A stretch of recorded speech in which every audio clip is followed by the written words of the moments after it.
नमस्कार। आज हम एक काफी दिलचस्प विषय पर बात करने वाले हैं, इलाज और चिकित्सा। जी नमस्कार। हाँ, ये विषय तो हमेशा ही प्रासंगिक रहता है, खासकर आजकल। बिल्कुल। और देखिए, आजकल जिस तेजी से ये सब बदल रहा है, सेहत और दवाइयों की दुनिया, तो ये सवाल और भी मतलब अहम हो जाता है कि हम बीमारियों का सामना करें कैसे। सही बात है। हमारे पास जो स्रोत हैं आज, वो दो अलग-अलग कह सकते हैं दृष्टिकोण पेश करते हैं। हम्म। एक तरफ तो है इस्लामी मार्गदर्शन से जुड़ा एक बहुत ही महत्वपूर्ण कथन, एक हदीस।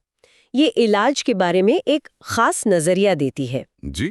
और दूसरी तरफ हमारे पास हेपेटाइटिस जैसी एक विशिष्ट बीमारी के आधुनिक चिकित्सा उपचार और रोकथाम पर जानकारी है। अच्छा, तो एक तरफ आस्था, जी दूसरी तरफ विज्ञान। हाँ, बिल्कुल।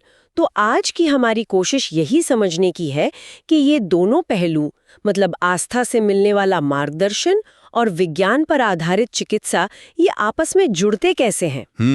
क्या कोई तालमेल है या टकराव? हाँ, क्या वो एक दूसरे के पूरक है या उनमें कोई तनाव है। चलिए इसी गुत्थी को मिलकर सुलझाते हैं आज। जरूर। तो शुरुआत करते हैं उस इस्लामी कथन से। हमारे स्रोतों में अबू दर्दा द्वारा सुनाई गई एक हदीस का जिक्र है। अच्छा, हदीस का मतलब होता है पैगंबर मोहम्मद, उन पर ईश्वर की शांति हो, के कथनों, कार्यों या उनकी मौन स्वीकृतियों का रिकॉर्ड। जी हाँ। तो इस हदीस में पैगंबर मोहम्मद ने कहा है, अल्लाह ने बीमारी और इलाज दोनों भेजे हैं और हर बीमारी के लिए इलाज बनाया है, इसलिए दवा का इस्तेमाल करो, लेकिन हराम यानी अवैध या वर्जित चीजों का इस्तेमाल मत करो। ये बहुत ही गहरा कथन है ना? ये कथन अपने आप में कई परतें समेटे हुए हैं। सबसे पहली बात जो ध्यान खींचती है वो ये है कि बीमारी के साथ साथ इलाज के वजूद को भी माना गया है और उसे भी ईश्वर की देन कहा गया है। हाँ, ये बहुत महत्वपूर्ण है। अक्सर बीमारी को सिर्फ एक मुसीबत की तरह देखा जाता है। सही कहा। और फिर सीधे सीधे दवा का इस्तेमाल करने का निर्देश है। मतलब ये सिर्फ इंतजार करने या कह लीजिए भाग्य के भरोसे बैठने की बात नहीं है। बिल्कुल। यहाँ सबसे अहम पहलू यही है कि बीमारी और इलाज दोनों को एक ही सोर्स से, मतलब ईश्वरीय योजना का हिस्सा माना जा रहा है। अच्छा। ये सोचना बीमारी को सिर्फ एक नेगेटिव घटना के तौर पर देखने से आगे ले जाती है। ये कहती है कि अगर प्रॉब्लम है तो उसका सॉल्यूशन भी दिया गया है। और इससे जो संदेश निकलता है वो बहुत साफ है, निष्क्रियता नहीं, सक्रियता।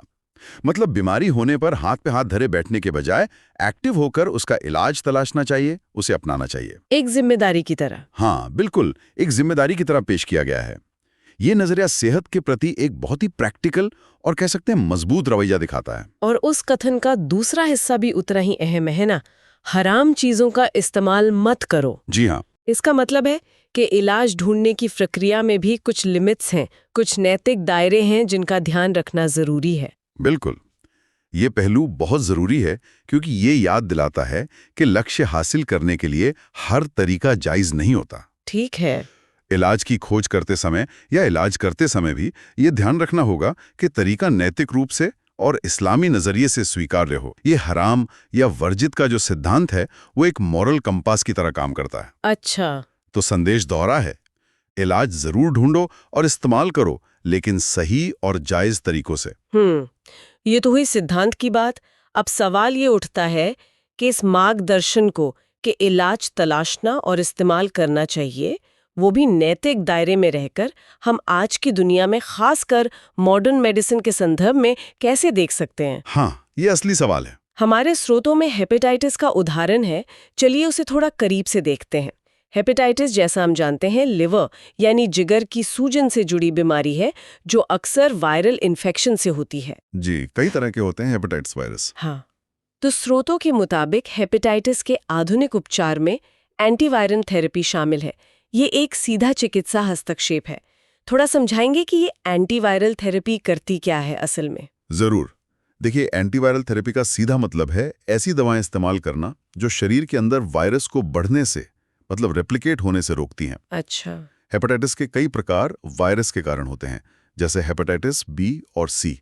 तो ये दवाएं सीधे उस वायरस पर हमला करती हैं, उसकी मात्रा को कम करती हैं और इस तरह लिवर को जो नुकसान हो रहा होता है उसे घटाती हैं या रोकती हैं। तो ये बीमारी के मूल कारण पर ही काम कर रही हैं। हाँ बिल्कुल, ये बीमारी के रूट कॉज पर काम करने का एक वैज्ञानिक तरीका है। और इलाज के साथ साथ रोकथाम पर भी काफी जोर दिया गया है ना, खासकर टीकों के जरिए। जी हाँ, रोकथाम तो हमेशा इलाज से बेहतर मानी जाती है। स्रोत बताते हैं कि जन्म के तुरंत बाद टीके लगवाना और फिर टीकाकरण की पूरी श्रृंखला यानी सभी जरूरी डोज समय पर लेना बहुत महत्वपूर्ण है।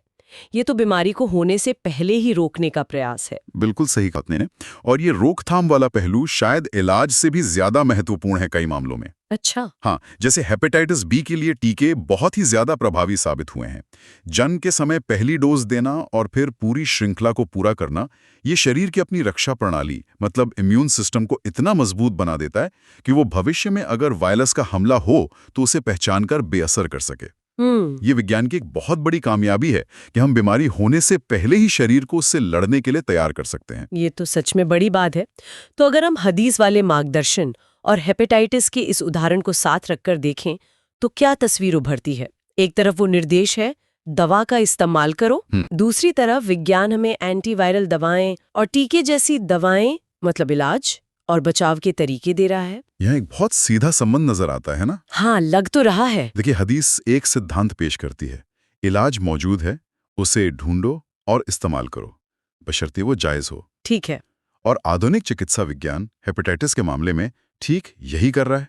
वो प्रभावी इलाज जैसे एंटीवायरल दवाएं और रोकथाम के तरीके जैसे टीके मुहैया करा रहा है। तो ये उस मार्गदर्शन का प्रैक्टिकल जवाब हुआ एक तरह से। हाँ बिल्कुल, ये उस मार्गदर्शन का व्यवहारिक जवाब लगता है। विज्ञान ने वो दवा खोजी है जिसका इस्तेमाल करने के लिए प्रोत्साहित किया गया था। तो क्या हम ये कह सकते हैं कि ये आस्था और विज्ञान के बीच एक तरह का तालमेल दिखाता है, जहां आस्था एक नैतिक और कह सकते हैं प्रेरणादायक ढांचा देती है और विज्ञान उस ढांचे के भीतर काम करने के लिए ठोस उपकरण और तरीके विकसित करता है। हाँ, इस नजरिए से देखा जा सकता है।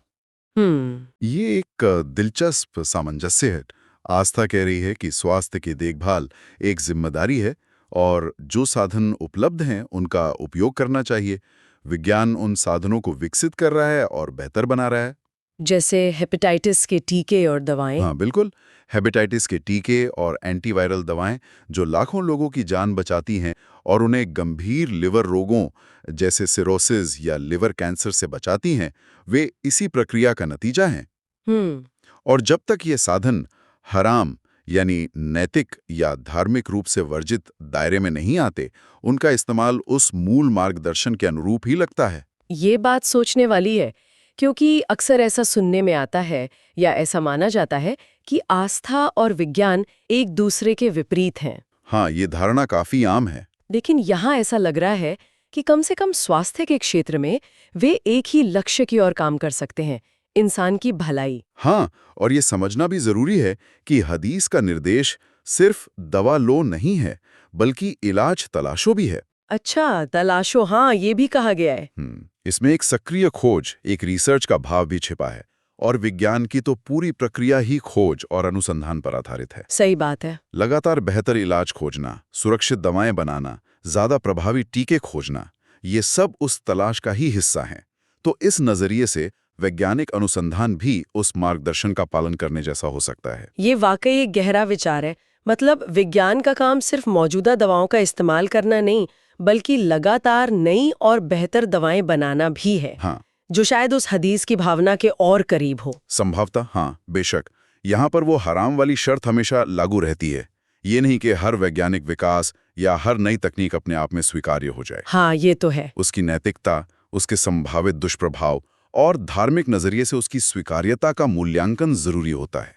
लेकिन सिद्धांत रूप में ज्ञान और साधनों की खोज को प्रोत्साहित किया गया है। तो अब तक हमने जो बात की उसे अगर समेटने की कोशिश करें, हमने एक इस्लामी हदीस देखी जो कहती है कि अल्लाह ने बीमारी के साथ इलाज भी भेजा है और हमें उस इलाज को एक्टिवली तलाश कर इस्तेमाल करना चाहिए। जी, और वर्जित तरीकों से बचना है। हाँ, वो भी।